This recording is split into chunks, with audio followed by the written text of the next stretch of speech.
লালি, তাড়াতাড়ি খা। তুই খুব ধীরি, তাড়াতাড়ি খেতে পারিস না? বাবা তোর জন্যে কত কষ্ট করে ঘাস কেটে আনে, তুই খাসও না আর দুধও দিস না। আমার দুধ খেতে খুব ভালো লাগে, একটু দুধ দিতে পারিস না আমাদের? গরুর সাথে এত কি গল্প করছিস? গরুকে দুধ দিতে বলছি মা। গরুটা যদি দুধ দিত তাহলে এত কষ্ট করে লবণ দিয়ে ভাত খেতে হতো না, দুধ দিয়েও ভাত খেতে পারতাম। দেখ তো, ওটা রাকিব না? চোখেও ভালো দেখতে পারছি না। কিরে, জমিদার মশাই আপনি? হ্যাঁ, আমি তো। কেন, অবাক হলি নাকি? না না, অবাক কেন হব? কাল বিকালে আমার বাড়িতে তোর যাওয়ার কথা ছিল, যাসনি কেন? সাপের পাঁচ পা দেখছিস নাকি? সারাদিন কাজ করে বিকালে বাড়ি ফিরে শরীরটা যা টানে না জমিদার মশাই। তবে আজ আমি যেতাম। সে আমার জানা আছে।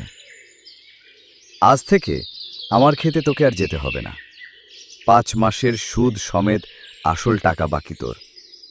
আজ দি কাল দি করে 5 মাস পার হয়ে যাচ্ছে। দিয়ে দেব জমিদার সাহেব, দিয়ে দেব। দয়া করে এই জমিটুকু কেড়ে নিয়ে আমায় লাথি দেবেন না। লাথি দেওয়া আমার স্বভাব, এটি কি জানিস না? আমার লোকদের পাঠাচ্ছি তোর গরুটা আনবার জন্য। গরু বিক্রি করলে সব পাওনা মিটে যাবে। না না জমিদার মশাই, ওই গরুটা যে আমার মেয়ের অনেক শখের গরু। চল তোরা। এই জন্য এদের মতো ছোট লোকদের আমি 2 চোখে দেখতে পারি না। কারা আপনারা? আমাদের গরু কেন নিয়ে যাচ্ছেন? রাকিব জমিদারের টাকা দিতে পারে না, তাই নিয়ে যাচ্ছি। গিন্নি, আমাকে এক গ্লাস পানি দিতে পারবে? বাবা, আমার লালিকে ওরা নিয়ে গিয়েছে। কাঁদিস না মা, সৃষ্টিকর্তা সহায় হলে আমাদের অমন গরু অনেক হবে। জমিদার শুধু গরু না, জমিটাও নিয়ে গেছে। আমায় আর জমির কাজও দেবে না। বলো কি? আমাদের তো এখন না খেয়ে মরতে হবে। এত বড় দুনিয়ায় নিশ্চয়ই একটা না একটা কাজের ব্যবস্থা হয়ে যাবে। তুমি এত চিন্তা করো না, আমি কাজ খুঁজে পাবো। মা, আমায় কিছু খেতে দাও।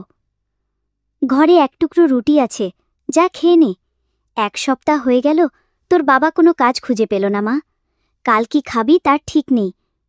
তুমি চিন্তা করো না, আমি খেলতে যাচ্ছি বাইরে, ওটা পরে খাবো।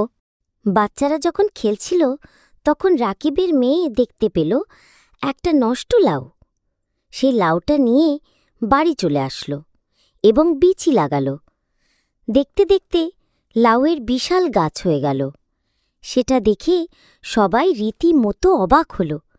এত বড় লাউ গাছ আগে কেউ দেখেনি। দেখতে দেখতে গাছে অনেক লাউ ধরল। তারা লাউ বিক্রি করে নিজেদের অভাব দূর করল, বড় বাড়িও বানালো।